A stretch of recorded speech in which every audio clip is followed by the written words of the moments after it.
Okay, well, a formal good morning and welcome on this this Friday morning to our workshop on compliance director training for anybody who's currently in the SMF16 role, or anybody who is en route to becoming one of our illustrious compliance directors or officers.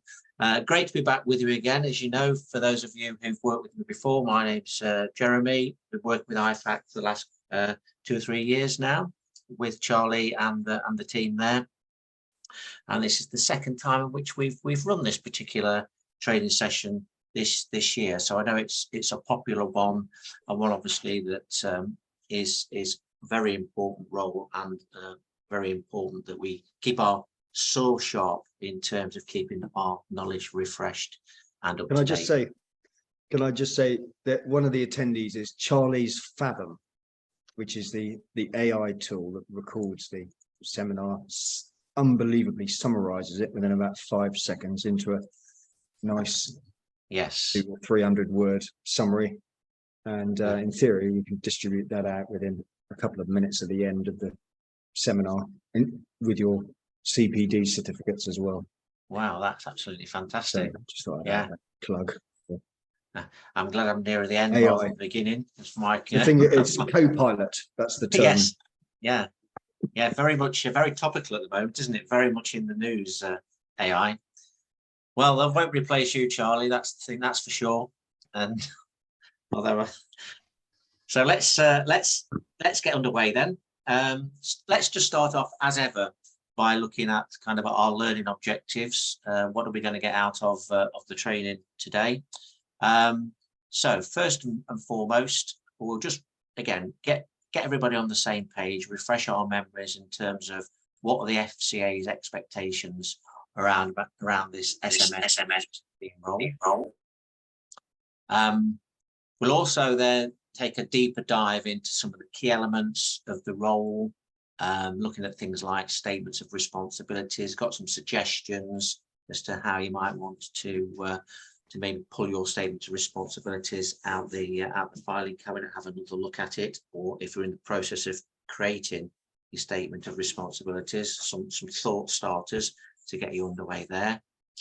We'll look at things like the FCA regulatory initiative grid, suggestions around how you might want to import some of that ideas around an annual compliance calendar, and some of the support that's available to you through your membership of IFAC with things like a compliance monitoring program. We'll just unpack that a little bit for you, and then we'll kind of broaden things out a little bit and take a look at some of the FCA's expectations around how you might be wanting to structure your business in terms of audit and governance, and what the role of things like risk and compliance committees are. As ever with the FCA, there are no hard and fast written rules, but we've got some precedent and some guidance that we can kind of call on as well. I know a lot of you use IFAC for an annual audit. What we're going to do is kind of walk through key elements of an internal audit, and maybe think through doing an audit before your audit to make sure your house is in order before the IFAC team comes to help. And then finally, for those of you, I know some of you will be moving into this really important SMF16 role, to just take you through and understand the process for accreditation. And even if you're currently enrolled, I don't think it hurts just to have a refresher in terms of how importantly the FCA actually treat this role, and how thorough they are in terms of their vetting process. So I guess, if you've already gone through that, don't lose what you've got. So in terms of where do we get started then? I said we were going to start with just refreshing our memory in terms of the senior managers and certification regime, which kind of, as you know, introduced the concept of senior management functions. Again, there's some guidance that's it's good if you've not read it for a while, just to go onto the internet and find the senior managers and certification regime guidance paper from the FCA. it's not too bad a read. But in terms of some of the key concepts that came out of that, they positioned firms, not regulators, as being responsible for compliance to meet both FCA handbook principles and legislative requirements.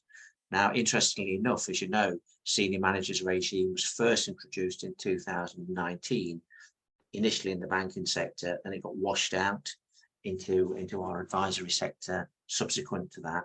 But for me, it was interesting to see that was the foundation stone of lots of the other initiatives as to follow. I mean, take your pick, whether it's TCF, whether it's vulnerable clients, or indeed the latest consumer duty, all about placing the onus on firms to do the right thing and introducing this concept of the duty of responsibility.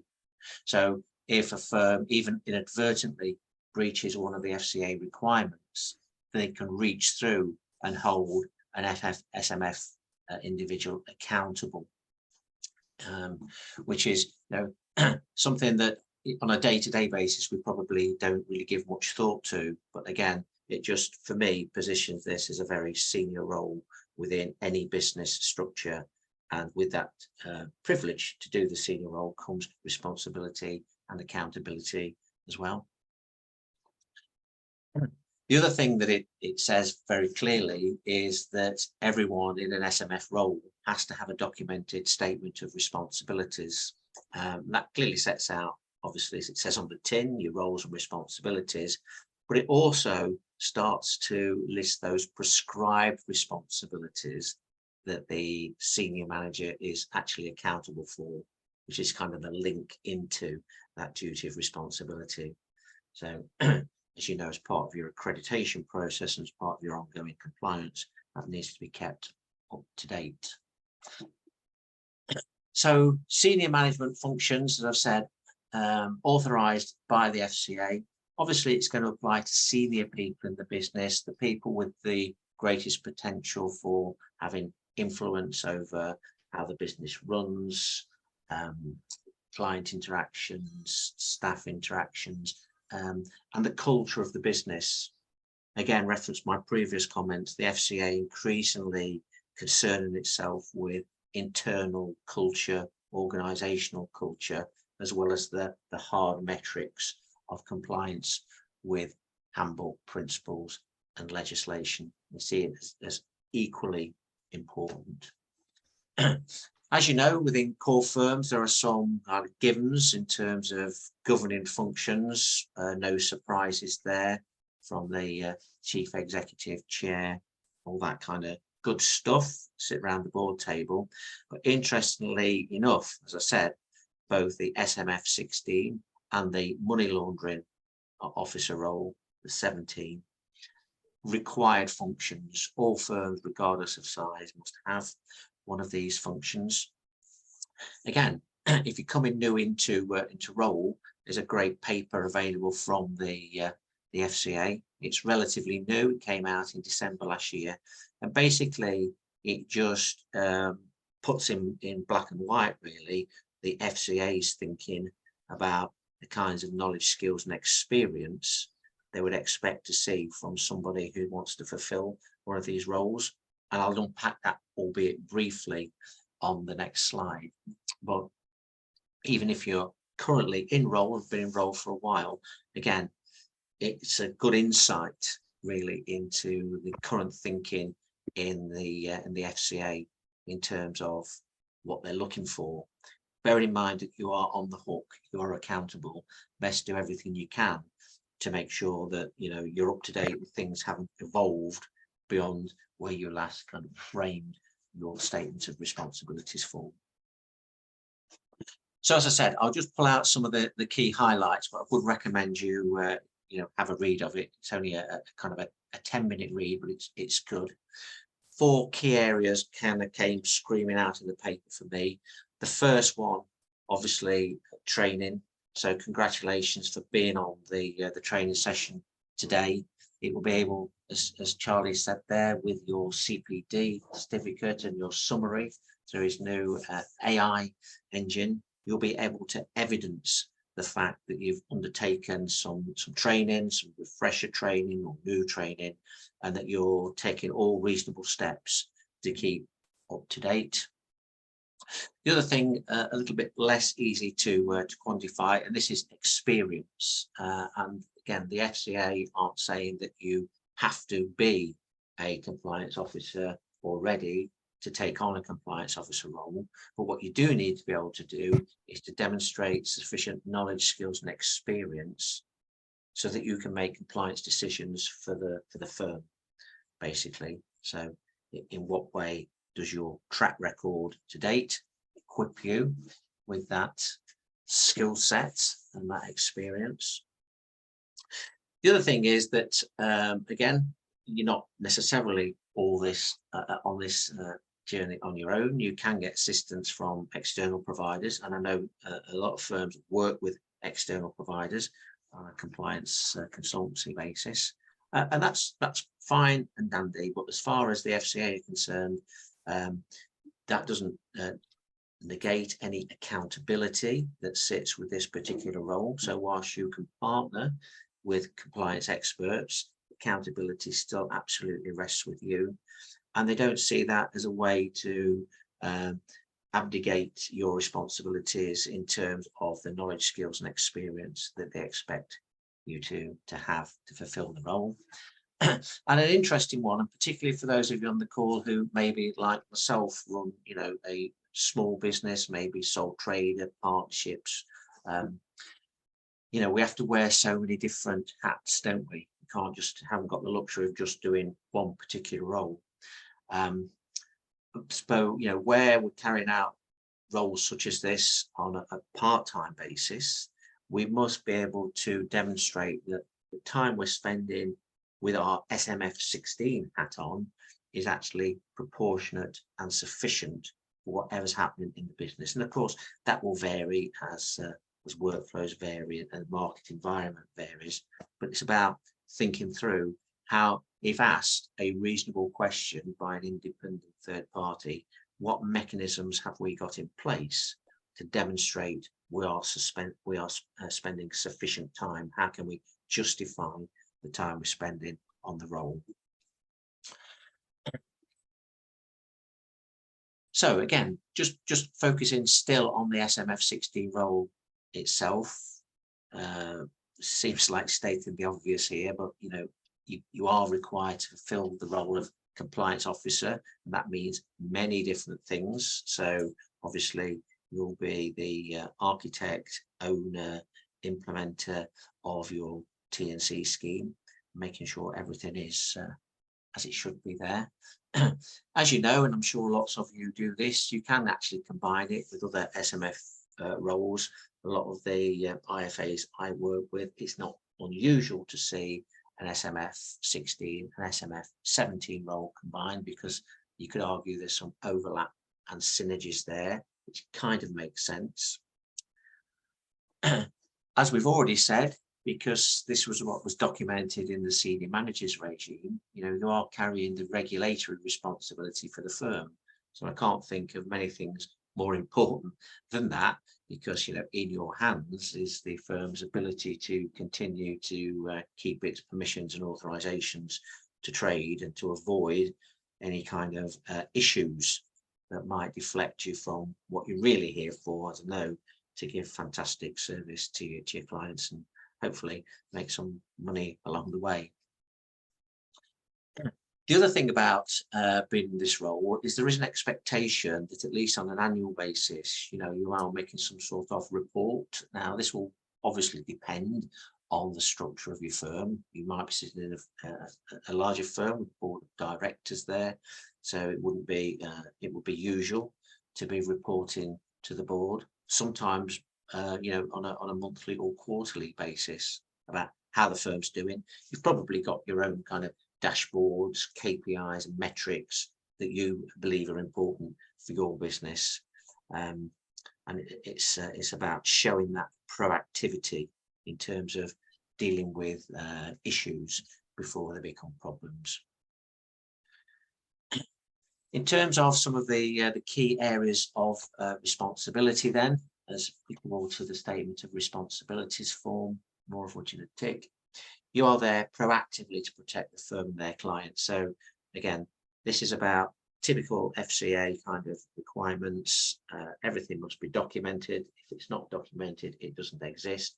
And they are very much, through their principles of regulation, not looking for you to sit there static or even be, heaven forbid, reactive. They want you to be proactively out there, clearing the path, making sure that everything is as it needs to be.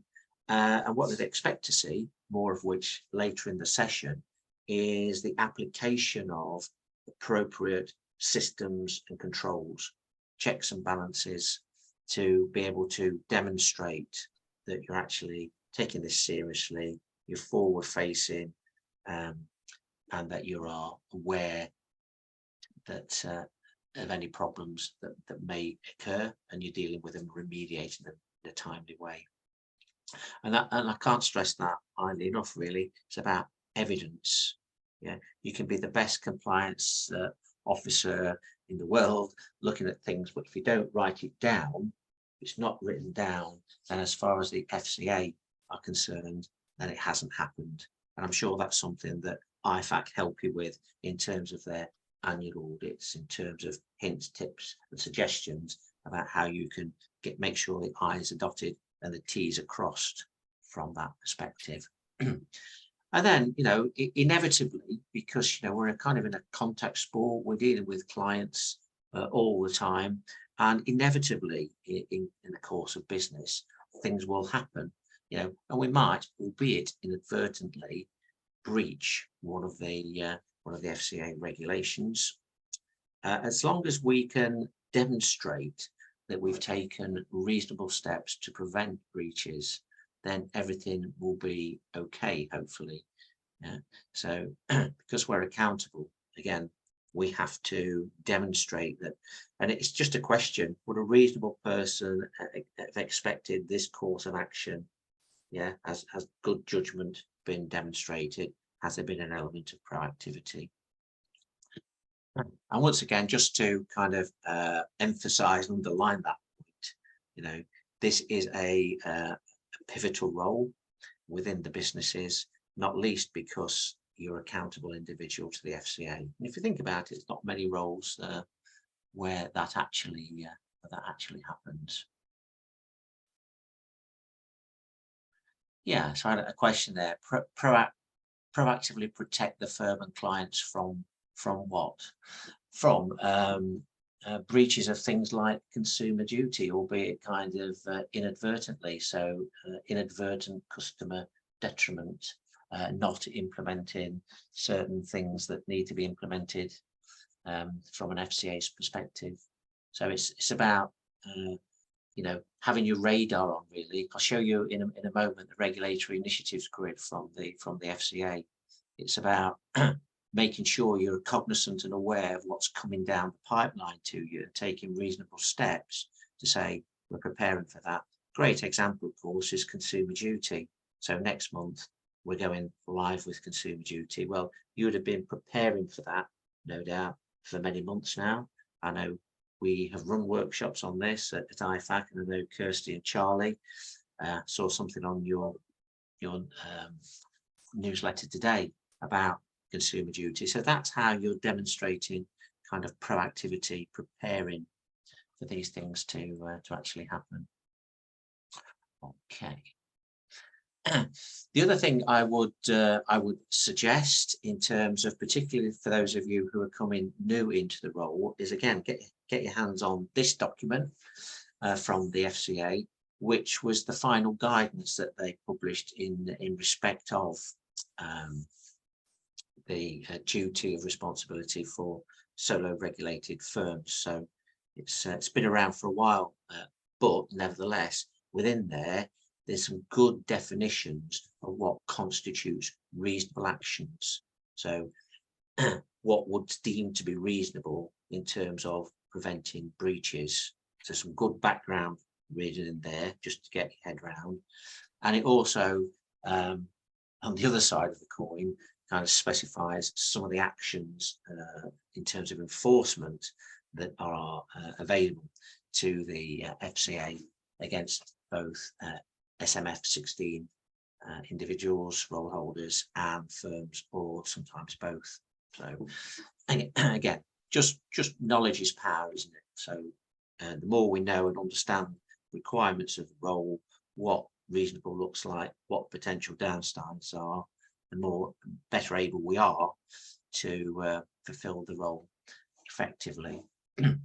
So in terms of your particular role, as you know, you are required by SM and CR regime to have this document called a statement of responsibilities. Many of you on the call will already have these. Some of you probably just framing them at the moment.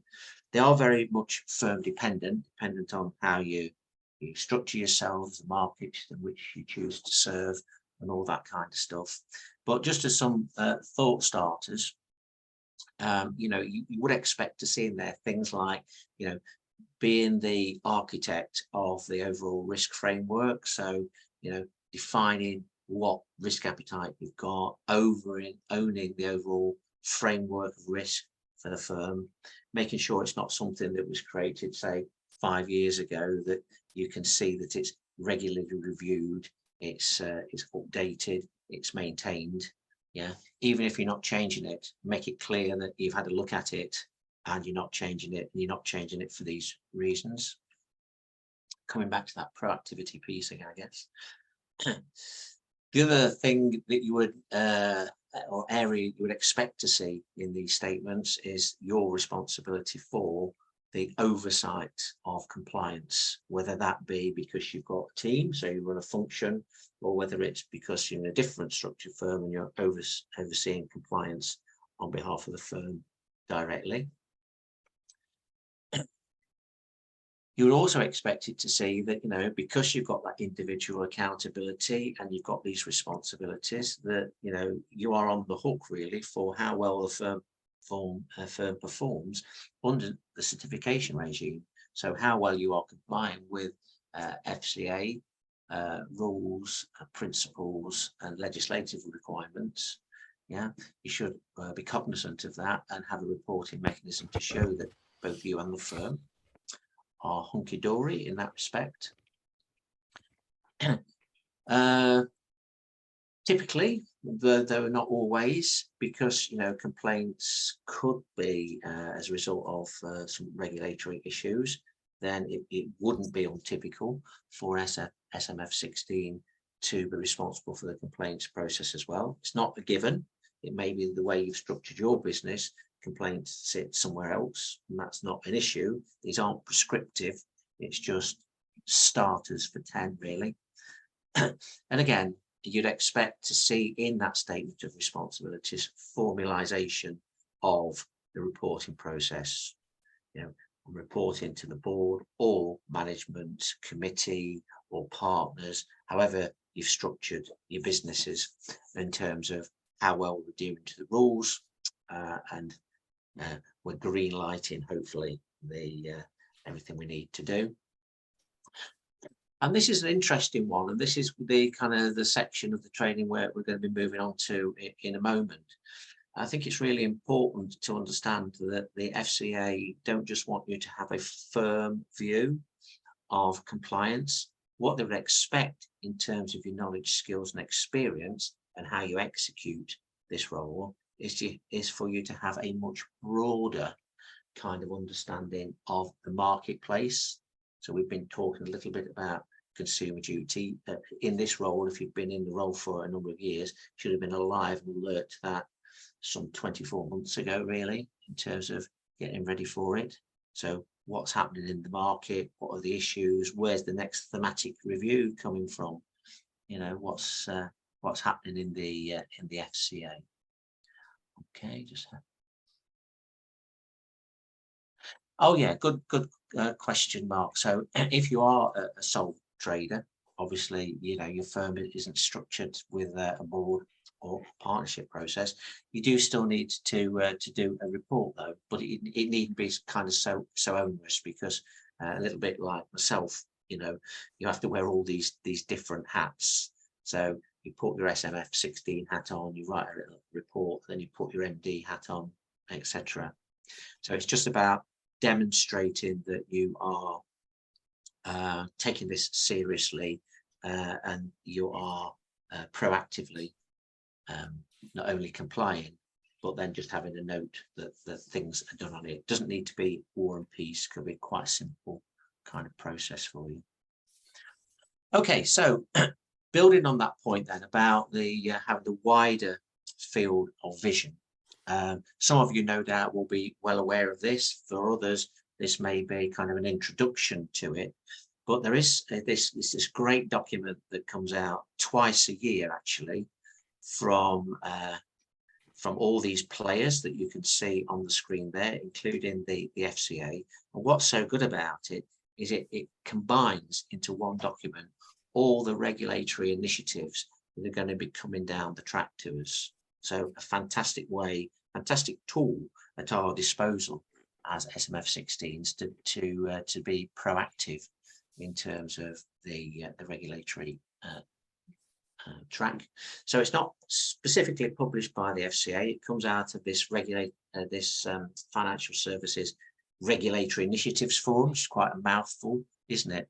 The latest one came out, as you can see on the slide there, in February. Therefore, it will get updated in August. So you might want to put a note in. What's great about it is it pushes out on a 24-month basis, and it's rolling. So that's why I was talking about, you know, consumer duty. If you'd have been plugged in to this initiatives group, you would have seen consumer duty being muted and then coming down the track after the consultation period.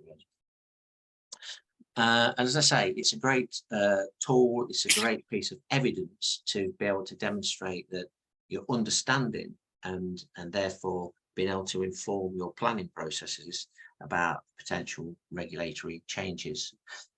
So go online, draw that document down. Here's just a screenshot of what you might find in there. I've just highlighted some of the key ones there. You know, we know that consumer duties coming into force at the end of July, and there it is in kind of black and white. We all think it's over then. In fact, that's just the start of the journey. In fact, the next stage is for consumer duty to come into force for closed products. And then if we look closely at the grid, why I like this, it kind of dives down into a bit more detail on the different initiatives. It also tells us that, you know, post July 2024, you're going to start to review and check on successful or otherwise implementation of consumer duty. It also gives us a much wider field of vision, because it doesn't just cover our own advisory space. It talks to things like happening in the banking sector and things that are pertinent for insurers, like that closed book exercise. And for those of you who maybe do, you know, dual roles, the SMF17 as well, you can see there underneath the highlighted consumer duty, talking about, you know, money laundering and updating the countries of highest risk. So again, mental note to say, right, we need to get the updated listing just to make sure that we're on top of everything.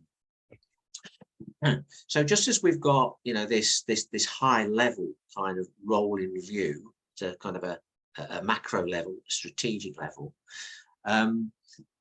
what we can do in the role is to make sure that we've got our own kind of high level view of how we're going to tackle compliance on an annual basis. And this isn't mandatory, but again, it's just a suggestion in terms of making life easier and doing things in bite-sized chunks. Things like a compliance calendar. Yeah. The great thing about a compliance calendar is that either it helps you apportion work throughout the calendar year, and as Mike was saying there, you know, him and I share something in common straight away. We're sole traders, so it's one peak followed by another peak, and you know, always hoping for a trough to come along in terms of workload. One of the dangers with compliance is we can kind of it's always one of those things we can put off till tomorrow, put off till next week, put off till next month. If we've got a compliance calendar with events scheduled in, then, you know, if it's just like, you know, all advisors I work with are very good at to-do lists. We're all very pragmatic. We just like to get on and do things. If it's on a list, kind of gets done. And this is why a compliance calendar can help us. And it doesn't, again, it doesn't need to be a massive spreadsheet. It doesn't need to be War and Peace. Just needs, you know, 4 simple things. What am I going to be doing? What, you know, why am I going to be doing it? How often? And then the dates that's going to occur. And what I've seen these used very successfully by SMF16s is they publish this out into the business so that everybody in the business is aware of the importance of compliance and that compliance activities will be taking place at various points in the year, which they may or may not have to prepare for and be involved in. We've just got a few ideas about the sorts of things that might go on the calendar, not designed to be extensive in any way. You'll have your own kind of thoughts and ideas, far more extensive than mine. But obviously, things like the FCA returns we need to do on the reg data system. Any regulatory change, so I've talked about it numerous times now, consumer duty, but you know, there'll be others coming down the track. When, if it's applicable, the board meetings are, or the partner meetings, or you know, when you want to consider as a sole trader, the reporting.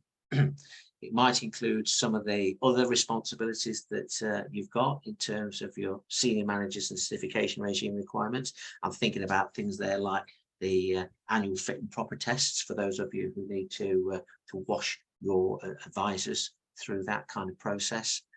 And then you might want to think about, you know, business initiatives. So what we're going to be doing, are we got any marketing coming up? You know, if we're doing that in good time, we need to get templates all signed off, and you know, that would be by IFAC. Make sure that, you know, we're happy with the process for marketing. We don't fall foul of anything like that. And then the other processes that we've got in train within the business are BAU processes that we just kind of learn to live with and become familiar. When's the last time we reviewed them? Where's the evidence that we're reviewing them on an annual basis? And what are we doing differently as a result of those reviews, if anything? And then again, you know, you'd put maybe some training activity on there. So I no doubt quite a lot of you will go away from this. If you have got a team or others within the business that you're responsible for, you may just want to do cascade some training down to them in terms of, you know, compliance, your T&C scheme and all that kind of good stuff, so that they're all refreshed as well.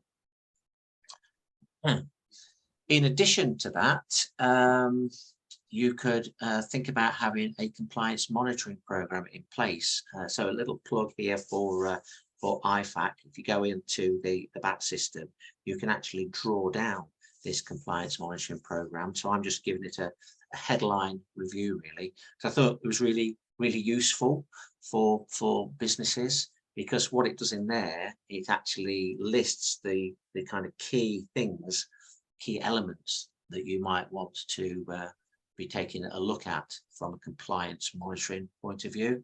First one would be around kind of effective supervision, what your record keeping is looking like, what your advice suitability, how you're evidencing TCF, vulnerable customers, consumer duty, all that kind of good stuff. That you've got appropriate resources in place, you know, so it's your business kind of expanding. So how's your recruitment pipeline looking? What about, you know, finances, everything okay there? Looking at things like systems and controls, obviously, you know, things like business continuity. I just already mentioned around suitability, fit and proper. It's our responsibility as senior managers to ensure that we're certifying them as fit and proper on an annual basis. And then I'll be looking at our business model, you know, as things evolve. Are we opening up new markets? Do we need to, as we're expanding, look at some restructuring? From our field visit observations, are we looking at some skills issues that we need to kind of address? So it's a very comprehensive document, very thorough. I'll give you a little citer of it. I haven't got the whole thing, but why I like this document from IFAC is it's really simple. It's really straightforward. A lot of the heavy lifting has already been done for you in terms of the documentation of the key areas and who is responsible, although I appreciate that you might need to amend that, and how often it needs to be done. So I thought I would give them a well-deserved kind of recognition for that. Broadening things out from within the firm to governance, again, broadening it out to what the FCA would expect to see. This is why I said, for firms that are starting to expand and to grow, they expect to see what they regard as a conventional structure in place. So, having appropriate resources, both financial, human, right people in the right place at the right time with the right skills. So if your business falls into one of these categories, it's a bigger business. Think about how the last time you got like a structure chart together. That's all an organogram is, a structure chart. What's good about putting the structure chart together is not just putting names on, but put what they're responsible for as well. It's actually a bit harder than you think. It's kind of meat and drink in the corporate sector. So anybody who's come into this space from the corporate sector would be well used to this. But as an exercise, it's actually quite good because it helps you to identify where there might be any overlaps between roles, responsibilities, and where there might be some gaps potentially.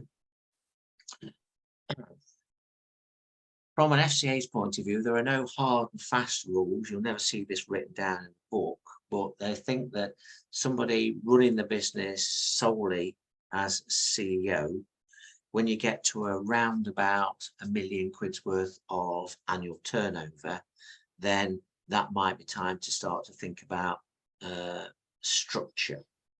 So once you're around that £1 million turnover mark, you need to think about, okay, I can't do everything myself. I can't continue to wear all these different hats. So it's not compulsory and not given, and there's no particular order here, but in the sorts of things that a business needs to start thinking about is, okay, do I need to formally separate out compliance and have a compliance director, compliance officer in place? Do I need to do likewise from a financial perspective? Do I need a financial director or equivalent? By virtue of the fact that turning over £1 million, you'd expect the back office to be busy. Therefore, what do we need to do from an ops point of view to make sure everything is as efficient and effective as it can be, and delivering consistently good outcomes for our clients? And then you might want to have some challenge around the board table or around the partnership table. Bring people in as either as directors, if that's the right business structure, or to challenge the partners from an expert role.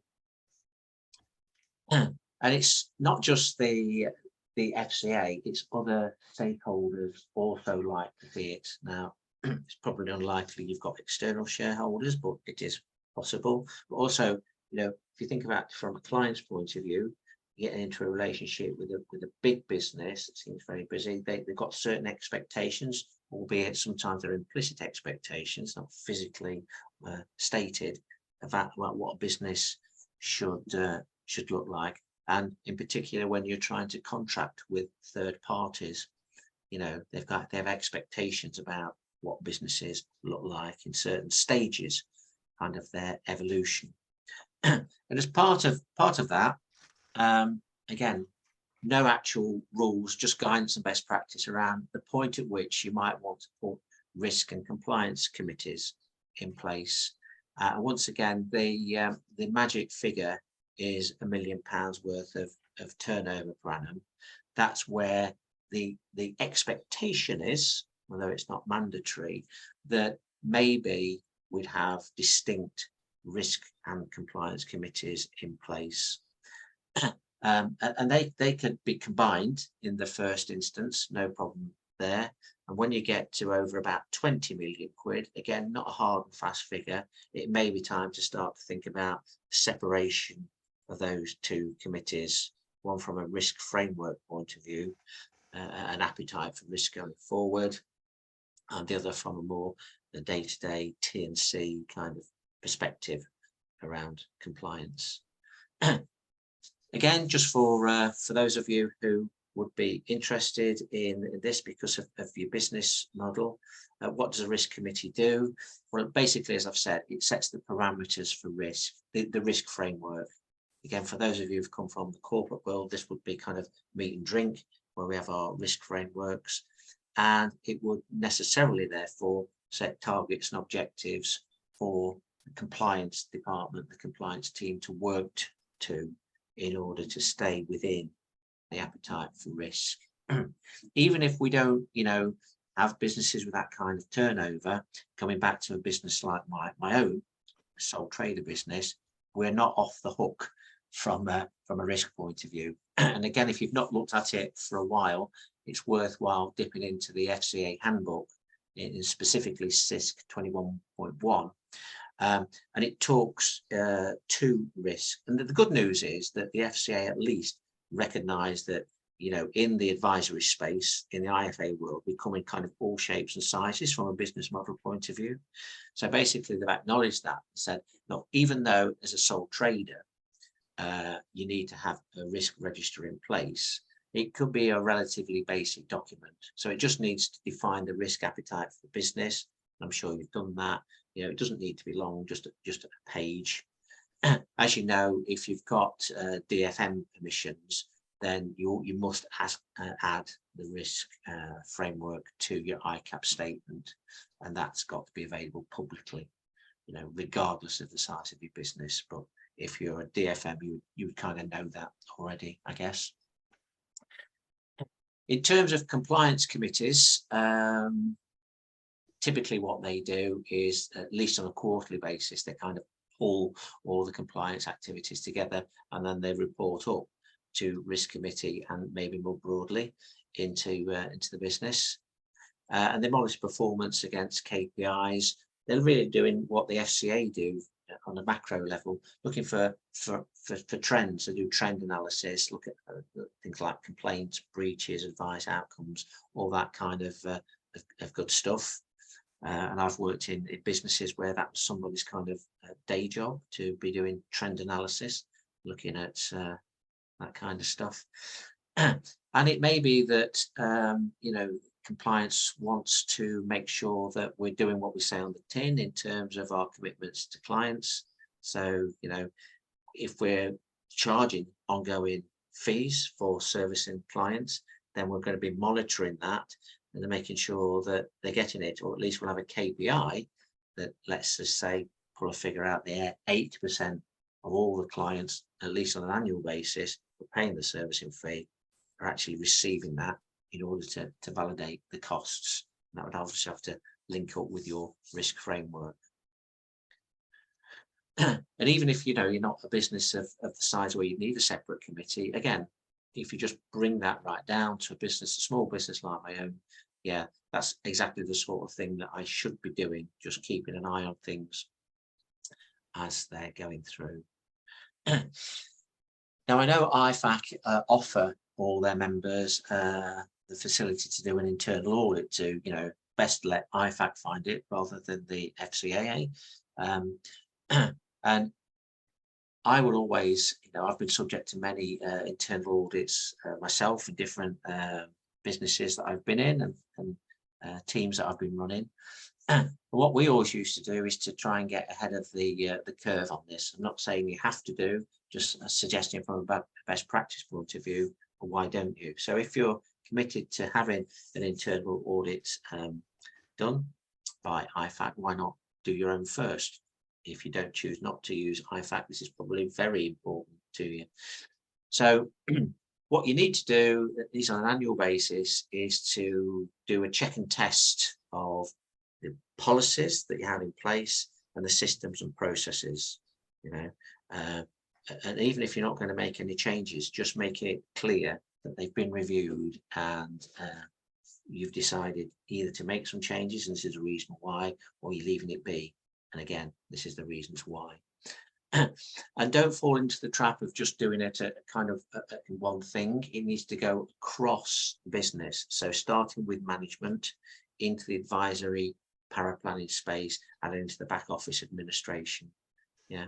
So we need to make sure that we're doing a full and thorough audit across end to end in our businesses.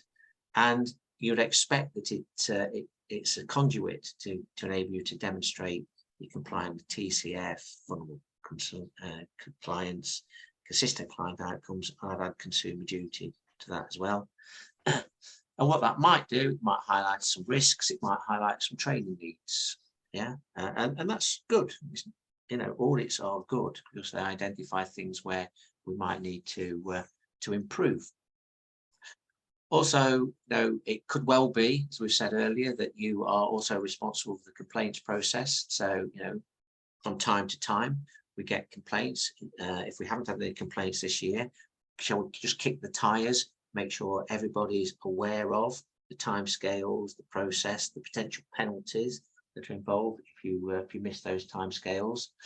And I know that, again, at IFAC, we do training on complaints. That's something you probably would want to refresh yourself and your staff on at least an annual basis.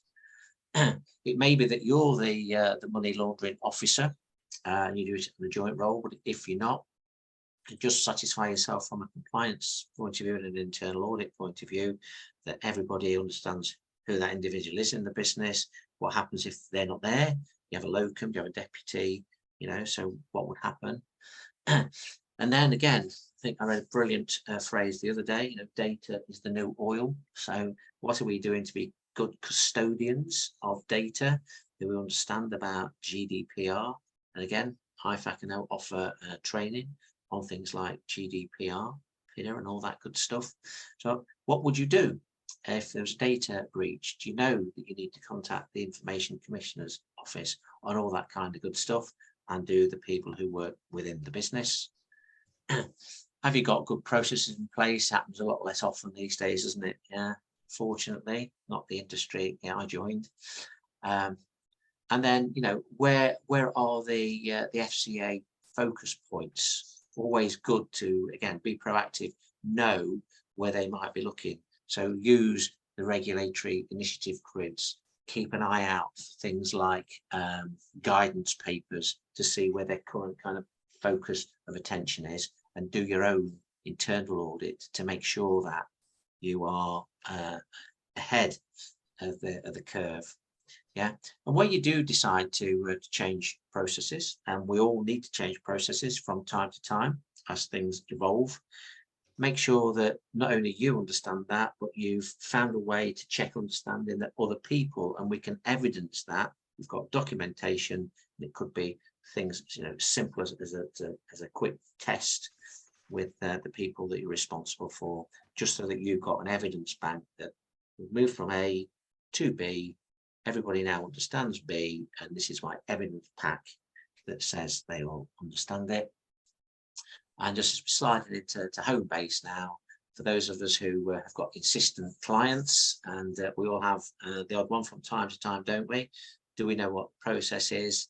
Can we audit it and make sure that everything went as should be? Do people understand what happened when, if we've got an assistant client, and what the sign-off process for it is? For those of you who have centralized either investment or retirement propositions, again, I'm sure you do this anyway, it's a matter of course, but kicking the tires on at least an annual basis on its continued, is it continually, you know, fit for purpose, suitable for the job it's trying to do in, what things like the file requirements are, etc., etc. So no surprises there, everything that we should be looking for in terms of keeping our house in order. For those of you who, as I know, are prospectively moving into the SMF16 role, just a walk through the accreditation process. Now, at this stage, people are already enrolled, but rolling their eyes and thinking, I don't need to know this. But I don't think it's a bad thing to know what the people coming to role have to go through, and just put yourself in their shoes and think, would it, if I was to go through this next week, what would kind of be my readiness for an accreditation process? So first and foremost, as I said, congratulations, you're on the SMF training. The next step, I want to suggest everybody online, this is your next step. If you go onto the BAT system, I'll show you specifically where in a tick under the T&C section, you'll find a financial exam SMCR, which I believe you have to do on an annual basis. Everything we've talked about there is today is covered on that test, so it should be relatively straightforward. It's multi-choice for you to pass. I was on the system this morning, so I'm confident we've covered everything we need to. For those of you who are going to crack on and do that, maybe after we've finished this session. And then there's the application process. As we said right up front, SMF16s are roles that need to be approved by the FCA. Probably can still remember going through that process with some degree of apprehension. For those of you who are going through it now, you have my sincere sort of condolences with everything that you need to go through. But the good news is that IFAC is here and able to support you through the process. So you've got to go through that long Form A completion. I know Alistair and Kirsty will be there to help you with that. It's quite, it's called a long Form A for a reason. It is particularly long, and you have to dot every I and cross every T and make sure all the additional information that might be required is actually appended as well. Statement of responsibilities absolutely needs to be included, which is, what we went through on the earlier slides. And again, for those of us who've been enrolled for a while, why not, as part of your internal audit and monitoring program, dust off your statement of responsibilities and just make sure that you're happy with what's captured there on the document and your prescribed responsibilities, because at the end of the day, that's what you're accountable for, and that's what the FCA will put you on the hook for. Again, we said earlier, didn't we, that they want to get a handle on your knowledge, skills and experience. So you will need to provide them with a CV, which actually captures your working history, but captures in a way that demonstrates you've got the required knowledge, skills, behaviours and experience to fulfil the role effectively. They're not looking for somebody totally oven ready, to quote one of our famous former prime ministers, but somebody who has got requisite skills that can be built on over a period of time. And there needs to be some sort of org chart, which doesn't need to be complicated. One side of A4 more than suffice, but it's got reporting lines on it, but also, as I've said before, who does what, roles and responsibilities, not just names on a chart, but whose responsibility is it for what. And again, that's why I say to those of us who are in established business, in existing roles, not a bad exercise actually to go through, because as things have evolved, have the lines become blurred?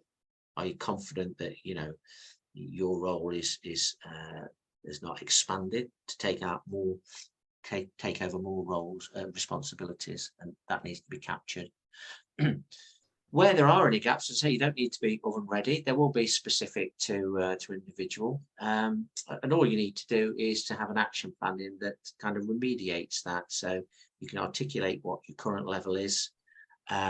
We know what required level is. Again, we've got that paper there from the FCA, which really does tell us in good detail what their expectations are.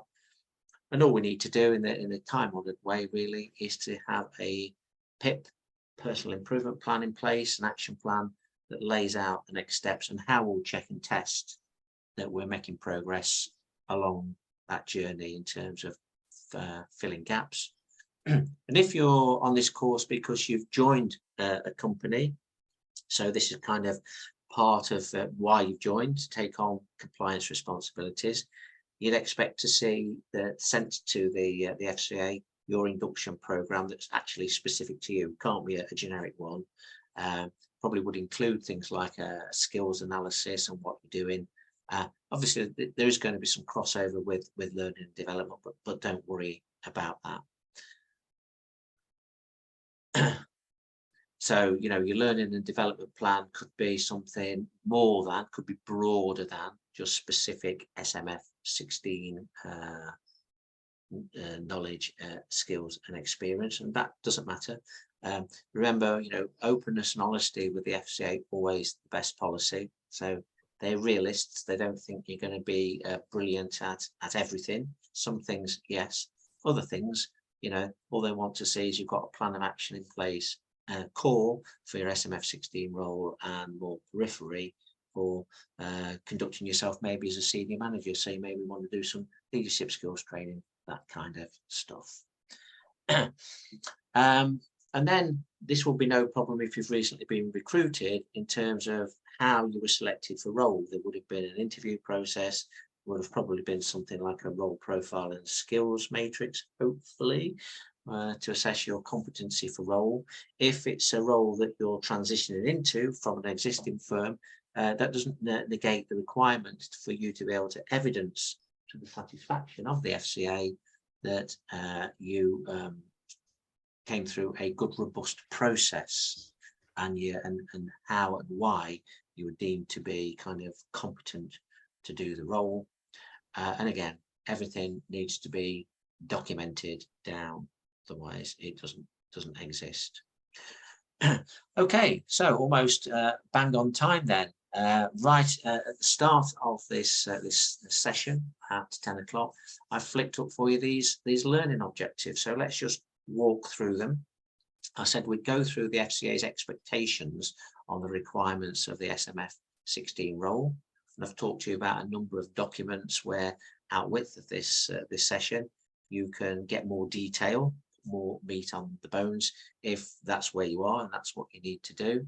I said we would look at the key elements of the role, so we did a deeper dive into what this role looks like in terms of its responsibilities and accountabilities, and we spoke specifically about that mandatory document that's part of the SM&CR regime, the statement of responsibilities. We then went on to look at things like the annual compliance calendar and the compliance monitoring program, and then we went up a level to look at FCA's expectations as the business grows and expands and you get over the £1 million turnover, what the shape of the business might need to look like. And then as we go beyond £20 million worth of turnover, what the role of risk and compliance committees are. In the final part, we looked at internal audit. We mentioned the fact that at IFAC will do internal audits. You should at least do your own in addition to that. And then we very finally looked at the process for accreditation. But we took the key learning out of that, that even if we don't formally need to be accredited, then it's not a bad process to be cognizant of. So I told you I'd kind of point you in the right direction, if you like. So if you log on to your BAT system in the normal way, what you will find is a couple of great resources there.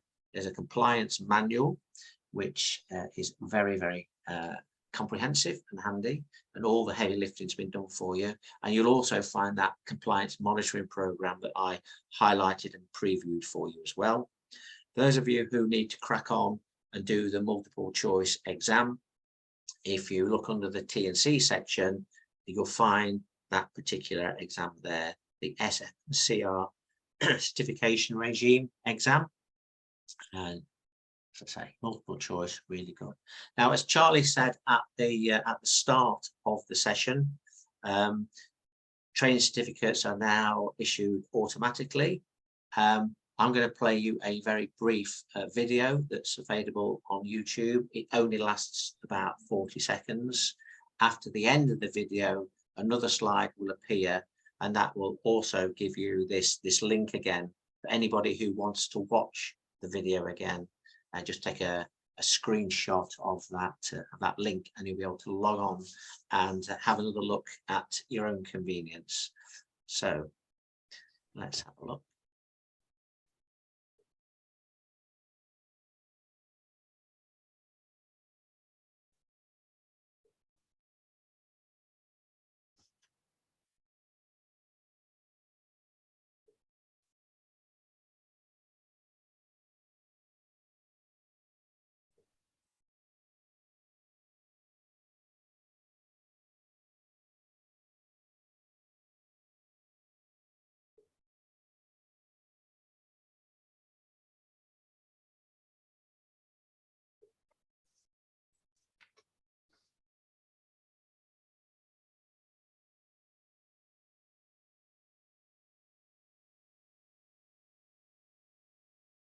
Great. So hopefully that came through all right. If for any reasons there were any technical difficulties and you couldn't see that YouTube video about how to draw down your CPD certificate, then there's the link that you need to be able to do that.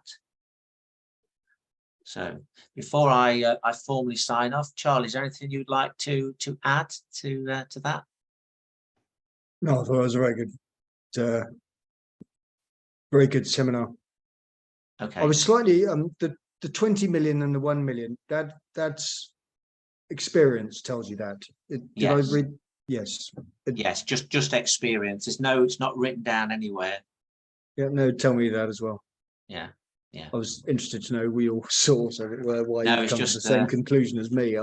But you can only 30 years at the coalface. yes, Yeah. yes. No, the FCA won't tell you anything. I mean, No, if you know no, what I mean. no. Just No, tell they me how to do it, and I'll do it. But they'll never tell you anything. I'll tell you No, what's no, not right. No, But they never, don't like. never. Brilliant. Okay, well, thank you very much, everybody, for your interest. Thank you for the questions that came into the chat box. Nice to see lots of familiar names, and we look forward to. Thank you, Keith. Thank you very much. Look forward to seeing you again. All right. Yeah. Thank you. Have a good morning.